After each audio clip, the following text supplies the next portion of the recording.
Neoclassicism is a 19th century movement that was influenced by Greek and Roman ideals. Some of the major neoclassical architecture was designed by Jacques-Germain Soufflot, shown on the left, and Pierre Vingon, who is shown on the right. The architecture pieces were used in France to represent the country's imperialistic goals with a new purpose in art and modern technology. Neoclassicism was seen as the ideal match for the ambition of France to conquer the known world, whether autocratic or democratic. It symbolized the republican ideals of pre-Augustan Rome and the democracy of Athens and the Greek states. There are three phases of French neoclassicism. The first is called archaeological neoclassicism, which resembled closely to their 17th century predecessors.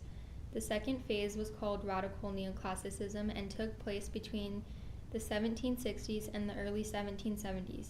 It was not inspired by archaeological sites, but rather was more bold and free in the handling of the classical form. The final phase, which carried imaginative freedom to its limits, is known as revolutionary or visionary neoclassicism. It took place from the mid-1770s to the end of the century and strived to achieve a modern, logical form of architecture. The most distinguished of mid-18th century architects was Jacques-Germain Soufflot. He studied architecture in Rome in 1731. In 1750, he visited Paestum, Naples, and the excavations at Herculaneum. In 1755, the king appointed Soufflot to construct a new church dedicated to the patron saint of Paris, Saint Genevieve. It was intended to rival in magnificence against St. Peter's Basilica in Rome, which is shown on the left, and St. Paul's Church in London, which is shown on the right. People applauded him for his beautiful combination of Greek and Gothic styles and of antique and modern forms in architecture. In 1791, an architect named Quatimir de Quincy, who was an influential scholar and author, advised that the windows of the Church of Saint Genevieve should be blocked in, which completely changed the form of the building. In that same year, it was secularized by the revolutionary government and turned into the Pantheon, a monument where national heroes are buried, and remains so to this day. The church became a pantheon honoring illustrious modern French citizens, starting with the Enlightenment philosophers Rousseau and Voltaire. The Church of Madeleine in Paris, which was designed by Pierre Vingon, was also an example of how neoclassical style could be adapted to different purposes. Vingon toured the ruins and monuments of Rome and Greece on what was known as the Grand Tour, where he got most of his inspiration for the Church of Madeleine from. He was appointed Inspector General of the Buildings of the Republic by Napoleon in 1793. This church was designed as a temple to Napoleon's Grand Army in 1806.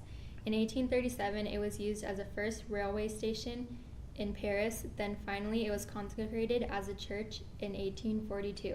Napoleon wanted to use the Church Madeleine as a monument to turn Paris into an imperial city. The structure of the Church of Madeleine was in the form of a Roman temple and was surrounded by a Corinthian colonnade.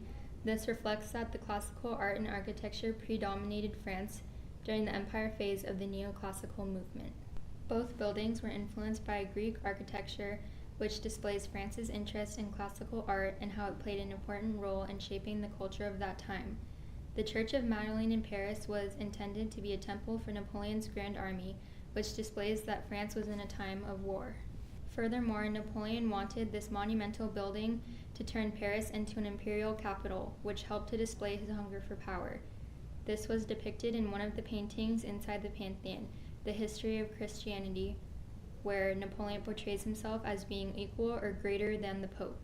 The Pantheon was seen as a revolutionary design which was meant to imitate the purity and magnificence of Greek architecture.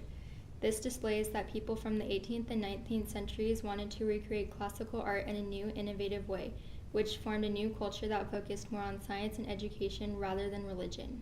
The Pantheon also functioned as a burial ground for national heroes of the time, which symbolizes the power and importance of this building. Both churches helped to develop the neoclassical era, which focused on education, war, and power in France.